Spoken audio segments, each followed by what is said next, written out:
Peter, can you share a little bit about your background? Sure. I'm Peter Peterson. I'm the CTO of ArborXR. I've been in the tech industry for more than 20 years, but in the last 10 years, I've been really focused on immersive technology. Primarily, I started working in immersive at HP.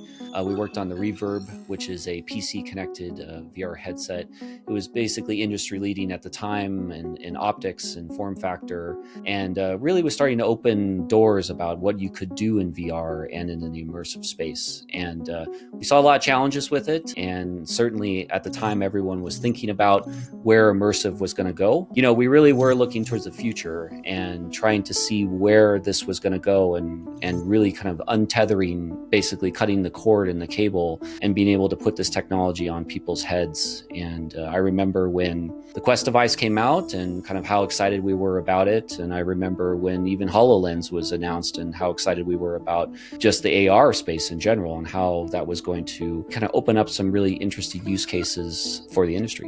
AR and I guess AI wearables are getting a lot of attention right now in the industry, but this isn't new. I mean, this is a form factor that's been around for a long time. Take us back maybe to your first time encountering sort of an AR form factor. And what were you seeing even then in terms of the challenges and the considerations around AR? Well, I remember putting a HoloLens on in 2018 and really being enamored with the idea that we could put an augment in front of the user and their eyes in the real world. And actually, the interactivity methods were really interesting too. The fact that I could use my hands to interact with the device was very new. But, you know, with the material, you know, the excitement all around it, once you put it on your face, you realize, well, I can only see a certain amount of content, which we call field of view, was very narrow.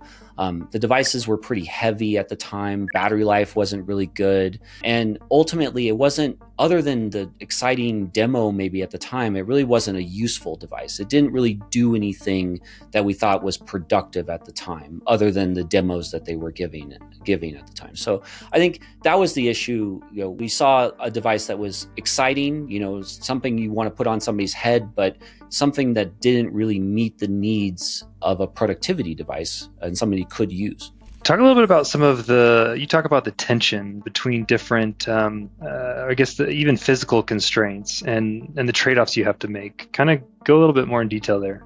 Sure. Doing VR, doing immersive content is no easy feat for a computer. And so making sure that you had to offload all that was really key. And so when you start bringing that closer onto the device, now all of a sudden you have to put that and package that as part of the device. And so a lot of the early VR devices were really around sort of the phone architecture, you know, ultimately trying to optimize that. You know, if you want to crank up the video processing power, well, you're going to use more power, right? You're going to need a bigger battery. If you want to put in bigger displays, brighter displays, you're going to use more battery. It's going to get warmer. Where are you going to dissipate that heat? And it just really comes down to how you build that form factor around the human, right? I really do think AR, while has even higher constraints, because now the form factor actually has to be smaller. It has to fit on a user's head. They have to be able to see through it.